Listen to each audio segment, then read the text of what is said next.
I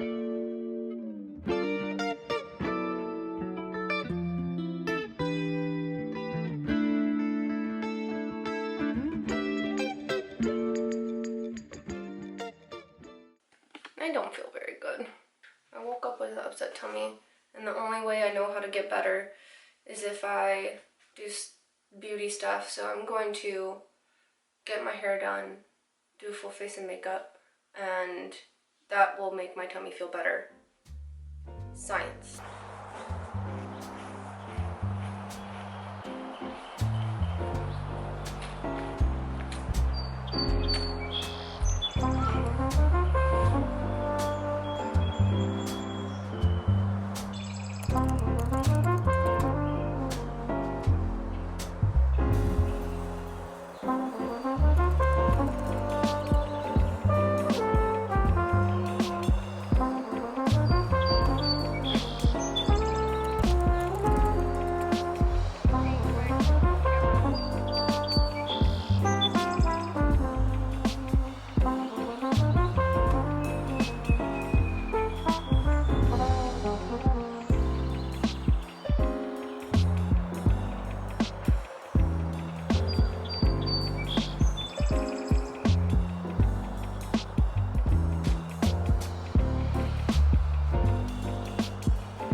Much better.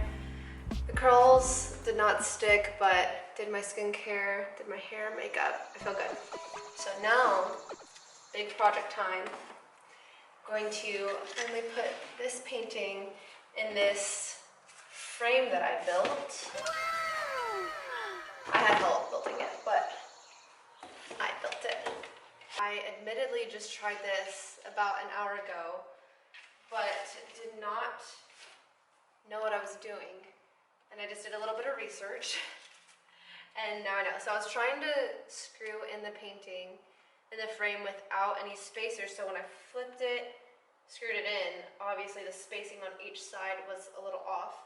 And this is the first time I've built a frame. I had to build the frame within a frame so that the painting can sit flush in it, and it is actually not flush on some sides, which is fine. I think for the first go with building a frame, this looks very awesome, and I'm very happy about it.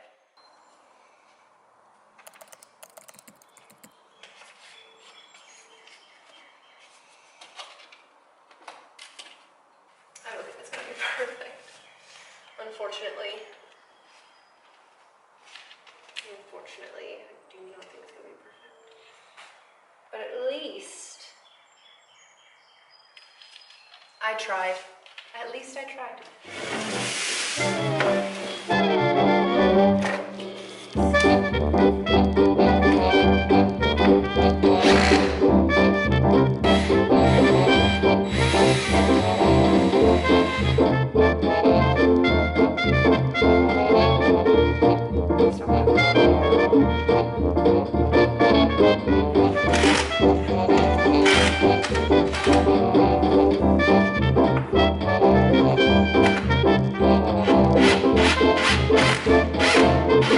Now just completely stripped, so I have to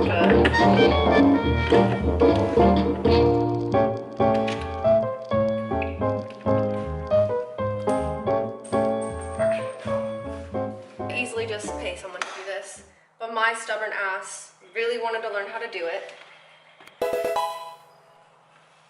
And now she's in there for life. She's not falling out. That was worth the fucking headache. Ooh. Okay. I'm gonna get to the trees. Set you up right here.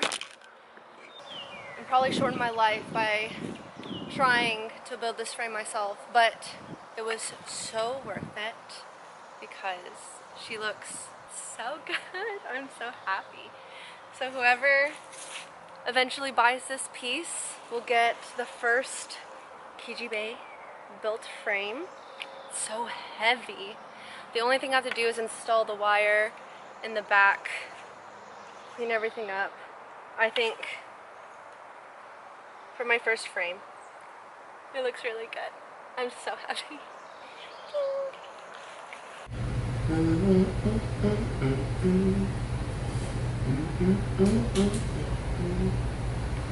Wait, long ways? It's long ways, so I can make it a reel. Okay. You know how they do like. My hair's gonna get so frizzy. I love it. Looks good.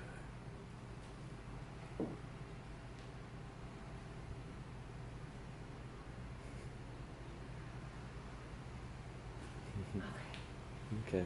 So heavy. In a second, the credits are going to roll and it's just going to have like the programs I use and my socials. But something new that I have just added onto my socials is Patreon. And I'm going to be adding all these real-time clips, not clips, long videos to my Patreon. I think if you are just getting started with oil painting, it's so crucial to see artists work in real time, because with TikTok and Reels and social media period, it makes painting look like it goes by so fast, but in reality, it takes hours and days and weeks and sometimes months to finish a painting. And even if you like understand that it takes that long, actually seeing it painted in real time is just, I think, crucial. So yeah, I'm gonna have that on Patreon. I'll be uploading every week. I have one tier, it's $5 a month, and I'll just be adding that type of content on there. I might have some in my YouTube videos in the future, but primarily gonna save all of that for Patreon. So if you want to support me, that's another great way. $5 a month is, I'd be so absolutely grateful. And this painting, Blossom, this is a painting that represents me overcoming my identity issues, I guess, growing up into adulthood. For context, I'm half Korean, half white, and have felt like I didn't belong in an Asian space, a Korean space, or a white space. I felt like I was in limbo, and I had a lot of issues with my identity growing up until adulthood. I wanted this painting to represent me overcoming that and being secure in myself now and blossoming into the person that I am now.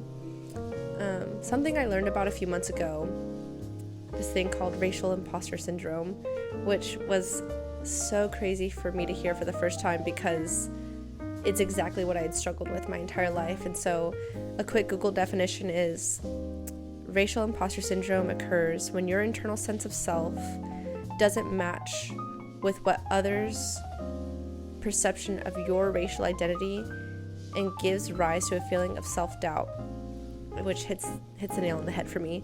But it was not so much others' perception of me, it was my perception of myself and what I think others perceive me as. And so my entire life, I just assumed everyone saw me as like a white girl, I guess, or just like, since I was biracial, I thought I was just kind of like this gray blob of a person with no identity, and people saw me like that, which is really sad to say out loud, but like it's truly what I thought. I didn't know how people thought of me. Like, for example, one time I worked at this like little Chinese spot, and outside of there I was working on a project with someone, and their coworker asked me if my parents ran the Chinese shop, and I was like, no, that's fucking weird. I don't know if I can curse, but whatever. And I was talking to another friend, and I was like, it's so weird that he would say that because I feel like I don't even look Asian. And she gave me this look and was like, Sam, of course you look Asian. And it kind of I felt some type of way about it. I didn't know how to feel about it, but it's just an example of like, I assume that people see me a certain way, and so I guess I just put myself into that box, which was a little gray blob box. Through therapy, I've really learned to tackle these issues, and sadly, the Stop Asian Hate movement, when the spa shooting happened a few years ago, really sparked my desire to tackle these issues. That being because my friend, who is an activist in Atlanta. She's Korean, and she asked me if I could do this mural. The mural was a solidarity mural. It was a Black Lives Matter and a Stop Asian Hate mural. And so when the day came, I was painting the mural with both communities, and I was getting interviewed a lot and asked a lot of questions, and it was the first time I was around or in the Asian community, and I was like, holy shit, I'm being seen as an Asian woman. To all these like other Asian folks, whether they're full Asian, half biracial like me, they're seeing me for that. And it was crazy because I never felt that I would be seen like that in the Asian community. I hope that makes sense. But it kind of sparked a little bit of a mental breakdown for me, but I've slowly worked through those feelings, and I'm so much more comfortable with myself now and who I am and my identity, and like I don't blame any part of my upbringing on myself and my lack of like my connection with my culture on myself like I used to. Now it's just really important for me to treat myself gently and love myself, which if you follow my Instagram and my other socials, I'm working on a self-love series where I'm doing like a series of self-portraits, and they're all they're like little love letters to myself essentially. So while I'm working on these little love letters to myself, I'm not sure if I'll be painting any more of these like straight on portraits as I've done in the past, but I'm really happy that I have Blossom here to represent all of these emotions and the other side of like these issues that I've had my entire life. But yeah, thank you for listening. Thank you for watching. I want to talk about this more, racial imposter syndrome, and how I've navigated life through it.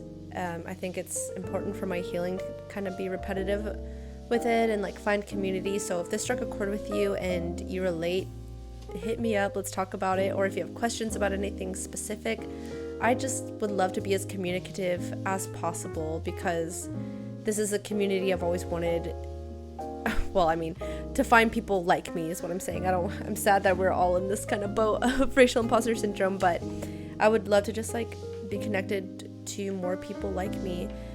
And yeah, subscribe, like, if you want to support me, you can hit up my Patreon or I don't know, just give this video a thumbs up. But yeah, thank you.